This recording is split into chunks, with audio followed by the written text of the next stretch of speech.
Colby College is part of a new initiative to help students in rural areas go to college. The STARS College Network stands for Small Town and Rural Students. The network teamed up with 15 colleges, including Colby, and is being supported by a $20 million gift from Trot Family Philanthropies. The funding will help high school students with expanded college visits, on-campus events, and will partner with local and national businesses to create internship opportunities for the next generation of rural students. We do statewide outreach throughout the year to engage with Maine students and counselors. The STARS network will build upon that and allow us to bring students to campus. That's a really exciting part of this partnership. They'll be here for 5 days. We have them busing in from all over the state.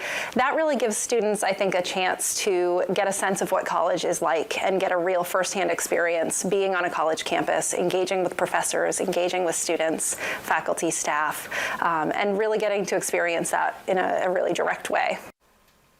All programming is free to students who register with STARS.